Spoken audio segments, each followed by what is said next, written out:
દરેક નીતિની સામે કાયદાની રીતે ઊભો રહેતો SSK news channel.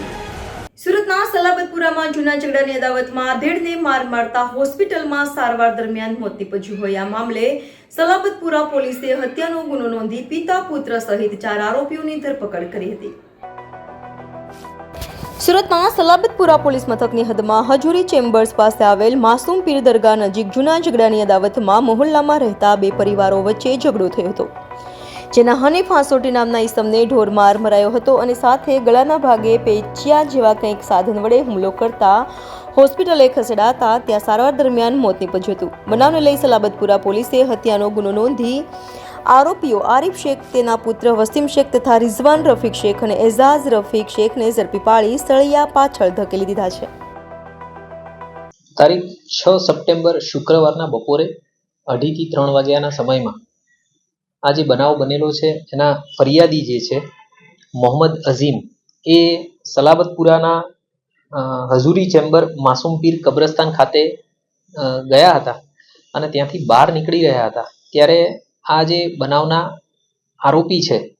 Wasim Sheikh અને તેના પિતા મોહમ્મદ આરિફ શેખ એમણે જૂની અદાવતમાં આ બનાવના ફરિયાદી નઝીમ ઉપર હુમલો કરેલો હતો। અઝીમ ઉપર હુમલો કરી અને એને ઈજા પહોંચાડી હતી, જેના કારણે થઈ અને અઝીમને તાત્કાલિક હોસ્પિટલ લઈ જવા પડ્યા। ત્યારબાદ આ અઝીમના ભાઈ અને એના કાકા એ બંને એ સ્થળે આવી અને આ જે આરોપીઓ છે એમની સાથે વાત કરી રહ્યા હતા કે કેમ આ રીતે મારામારી કરો છો અને એ બાબતની એમને સમજ કરી રહ્યા હતા આવું કંઈ ન કરવા માટે। એ દરમિયાન આ લોકોએ તેમની ઉપર પણ હુમલો કરી દીધેલો અને જે આ બનાવમાં ભોગ બનનાર છે અઝીમના કાકા મોહમ્મદ હનીફ ગુલામ રસૂલ હાંસોટી એમની ઉપર એમના ફેસ ઉપર મુક્કા માર્યા અને એમને ગંભીર ઈજાઓ પહોંચાડી હતી, જેના કારણે તેમને હોસ્પિટલાઇઝ કરવામાં આવ્યા હતા અને આ હોસ્પિટલાઇઝ કરવામાં આવ્યા એ દરમિયાન તેમનું અવસાન થયું। જેથી આ જે બનાવ છે એમાં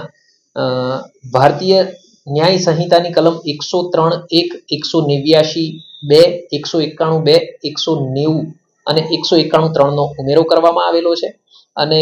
આ જે